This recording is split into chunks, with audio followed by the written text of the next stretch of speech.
तारीख के मुताले से ये बात सामने आती है कि कदीम ज़मानों से लेकर आज तक कई अक़वाम किसी अनदेखी ज़ात को मानती आ रही हैं।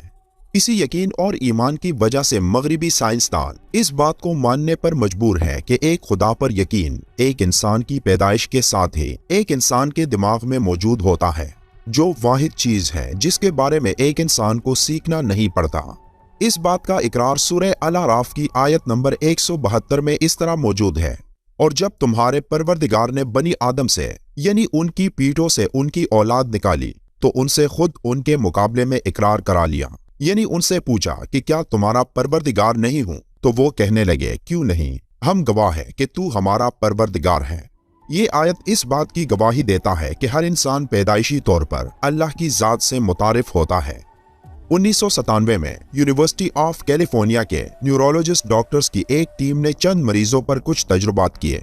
उन तजुर्बात में उन्होंने एक हैरतअंगेज दरियाफ्त की, जिसमें उन्होंने एक इंसानी दिमाग में वो हिस्सा दरियाफ्त कर लिया जो हिस्सा उसके पैदा करने वाले यानी सिर्फ अल्लाह के लिए मुख्तस होता है, यानी दिमाग का वो हिस्सा जहां अल्लाह पर यकीन रखने की इंफॉर्मेशन महफूज होती है। और ये वही यकीन और अकीदा है जिसका जिक्र सूरह अल-आराफ की आयत नंबर 172 में मौजूद है। मजीद हैरानी की बात यह है कि दिमाग का ये मखसूस हिस्सा बिल्कुल एक कंप्यूटर चिप की तरह है, जिसमें उस वक्त बिजली की तरह करंट शुरू हो जाता है जब एक इंसान अल्लाह के बारे में जिक्र सुनता है, जिसका मतलब यही है कि दिमाग का ये हिस्सा इंसान को ये समझाता है कि अल्लाह ही उसका खालिक और मालिक है। दिमाग के इसी हिस्से के बिल्कुल नीचे कुछ जगह छोड़कर एक और हिस्सा है जिसे पिट्यूटरी ग्लैंड कहा जाता है। इस पिट्यूटरी ग्लैंड में एक ऐसा खुलिया यानी सेल होता है जिसमें भी उस हिस्से की तरह बिजली जैसे करंट पैदा होते हैं। साइंसदानों के मुताबिक दिमाग के इस हिस्से में मौजूद सेल में खराबी पैदा होती है तो उसका असर एक इंसानी कैफियत पर पड़ता है, जिन कैफियत को टेंशन, मायूसी, डिप्रेशन, शदीद परेशानी, गम, गुस्सा और अदम बर्दाश्त कहा जाता है। इस अकेले सेल में पैदा होने वाली इस खराबी को दूर करने के लिए अब तक कोई दवा नहीं बन सकी, और जो दवाएं इन कैफियत को दूर करने के लिए इस्तेमाल की जाती हैं वो दिमाग को कुछ देर के लिए सुन्न कर देती है, लेकिन इनका असर हमेशा नहीं होता, बल्कि कुछ देर बाद ये असर खत्म हो जाता है और एक इंसान दोबारा उस कैफियत में मुब्तला हो जाता है। अगर इस सेल में कोई खराबी नहीं होती तो कोई शख्स कभी परेशान नहीं होता और ना ही कोई अपने हवास खोकर पागल होता। 1991 के टाइम मैगजीन के एक शुमारे में ये खबर छपी कि दुनिया भर के काबिल साइंसदानों की एक टीम ने 20 साल की मेहनत और लाखों डॉलर सिर्फ इसलिए खर्च कर दिए कि वो इंसानों के सुकून के लिए एक बेहतरीन हल तलाश कर सके जिसमें किसी इंसान को फिर कभी गमज़दा ना होना पड़े। उस तमाम रिसर्च के बाद वो सब इस नतीजे पर पहुंचे कि दिमाग के इस हिस्से में मौजूद इस सेल को एक खास रोशनी यानी लेजर थेरेपी से गुजारा जाए तो वो खराब सेल दोबारा अपनी असल हालत में आ सकता है। और तब साइंसदानों ने यह कहा कि एक इंसानी दिमाग में मौजूद कैफियत का ताल्लुक अल्फाजों से होता है।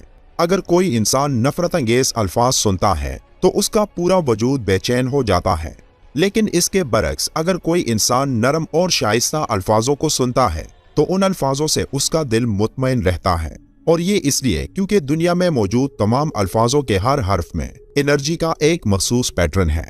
तब उन साइंसदानों को अपनी उस तवील रिसर्च के दौरान कुछ अल्फाजों और उन अल्फाजों में मौजूद हुरूफ के बारे में पता चला जिनमें उन हुरूफ को उनमें मौजूद एनर्जी और ताकत की बुनियाद पर अलग अलग करके उन्हें दो ग्रुप्स में कर लिया, जिनमें उन अल्फाज को अलग कर दिया जो दिमाग को सुकून पहुंचाते हैं। फिर उन्होंने कुछ दिमागी मरीजों को इकट्ठा किया और उनको भी दो ग्रुप्स में बांट लिया, और उनमें से एक ग्रुप को वो अल्फाज सुनाए गए जो उन साइंसदानों ने अपनी रिसर्च के दौरान मालूम किए थे, और एक ग्रुप को कुछ ऐसे अल्फाज सुनाए जो नफरत पर मबनी थे। जिस ग्रुप ने अमन और सुकून वाले अल्फाज सुने तो वो जल्द ठीक हो गए, जबकि नफरत अंगेज अल्फाज वाले मरीज उसी तरह बर्ताव करते रहे।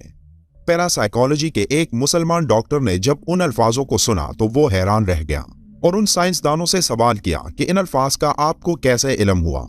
तब उन साइंसदानों ने यह कहा कि ये अल्फाज उनके 20 सालों की रिसर्च का नतीजा है जो हमने उन मरीजों पर टेस्ट किए जो दिमागी तौर पर नाकारा हो चुके थे, और हैरत अंगेज तौर पर इन अल्फाज की ताकत से उन मरीजों में काफी बेहतरी आई है। जब उस मुसलमान साइंसदान ने उन तमाम अल्फाजों को तरतीब में किया तो वो अल्फाज दुरूद शरीफ के अल्फाज थे। दुरूद शरीफ के अल्फाजों के इस पूरे पैटर्न में एक अहम राज छुपा है। अगर इन अल्फाजों पर गौर करें तो बहुत सारी बातें सामने आती हैं। दुरूद शरीफ के पहले हिस्से में जिक्र है कि ए अल्लाह रहमत नाजिल फरमा हजरत मोहम्मद सल्लल्लाहु अलैहि व आलिहि वसल्लम पर, जो इस बात की तरफ इशारा है कि आप सल्लल्लाहु अलैहि व आलिहि वसल्लम पर दुरूद शरीफ भेजना कोई मामूली बात नहीं। पैगंबर की बुलंदी का वो मुकाम है जिस बुलंदी का हम जैसे गुनहगार तसव्वुर भी नहीं कर सकता। इस पहले हिस्से में आप सल्लल्लाहु अलैहि व आलिहि वसल्लम हमें ये बात सिखा रहे हैं कि हम अल्लाह से दरखास्त करें कि अल्लाह अपने नबी पर दुरूद भेज, क्योंकि हम उस बुलंदी से इतनी पस्ती में हैं कि हम इस काबिल नहीं कि नबी पाक पर दुरूद भेजें। अब इस पहले जुमले के दूसरे हिस्से में आपकी आल पर दुरूद का जिक्र है। अब इसमें लफ्ज आल को ज्यादातर आप सल्लल्लाहु अलैहि व आलिहि वसल्लम के अहले खाना समझा जाता है, जिनको आले मोहम्मद कहा गया। लेकिन यहाँ काबिल गौर बात यह है कि कुरान में जहाँ अल्लाह ने फिरौन की बात की है तो वहाँ आले फिरौन के अल्फाज का इस्तेमाल हुआ है, जिससे मुराद फिरौन के तमाम मानने वाले। तो अगर आले फिरौन का मतलब फिरौन के मानने वाले यानी फॉलोअर्स हैं, तो फिर आले मोहम्मद से मुराद हजरत मोहम्मद सल्लल्लाहु अलैहि व आलिहि वसल्लम के फॉलोअर्स यानी पूरी उम्मत होगी। इसकी एक और बड़ी वजह यह भी है कि आप सल्लल्लाहु अलैहि व आलिहि वसल्लम को रहमतुल लिल आलमीन बनाकर भेजा गया, तो ये मुमकिन ही नहीं कि यहाँ रहमत सिर्फ आप सल्लल्लाहु अलैहि व आलिहि वसल्लम के अहले खाना यानी खानदान पर भेजी जाए, बल्कि इससे मुराद आप सल्लल्लाहु अलैहि व आलिहि वसल्लम का तमाम खानदान और तमाम उम्मत है। और जब हम एक बार दुरूद शरीफ पढ़ते हैं तो इस बात से बेखबर होते हैं कि हम असल में पूरी उम्मत के लिए अल्लाह से नेकियों और रहमतों की दरख्वास्त करते हैं। हजरत काब रजी अल्लाह ताला अन्हु से रिवायत है कि हर रोज 70,000 फरिश्ते मस्जिद नबवी उतरकर आप सल्लल्लाहु अलैहि व आलिहि वसल्लम पर दुरूद भेजते और आपके गिर्द इकट्ठे होकर अपने परों से हर जगह को रोशन करते। वो सारा दिन दुरूद शरीफ पढ़ते और शाम को वापस आसमानों पर चले जाते, और फिर शाम को 70,000 और फरिश्ते उतरते जो सुबह तक आप पर दुरूद भेजते हैं, और ये सिलसिला कयामत तक जारी रहेगा। एक अंदाजे के मुताबिक आप सल्लल्लाहु अलैहि व आलिहि वसल्लम की हयात मुबारका में 70 अरब फरिश्ते आसमानों से उतरकर आप सल्लल्लाहु अलैहि व आलिहि वसल्लम पर दुरूद भेज चुके हैं, और कयामत तक उनकी तादाद कितनी होगी ये सिर्फ एक अल्लाह ही को इल्म है।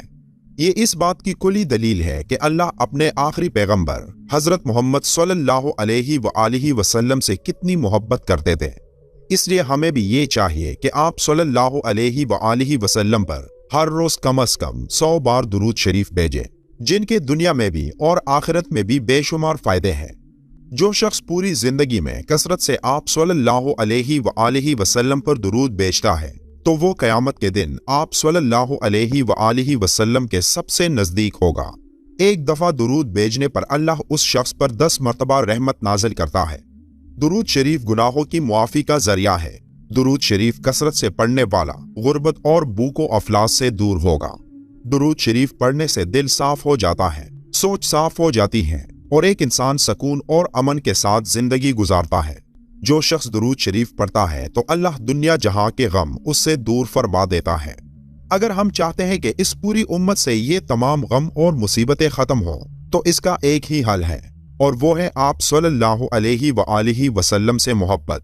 इसलिए दुरूद शरीफ को अपनी रोजमर्रा जिंदगी का एक अहम हिस्सा बनाएं, और वीडियो के आखिर में भी एक बार दुरूद शरीफ पढ़ना मत भूलिएगा।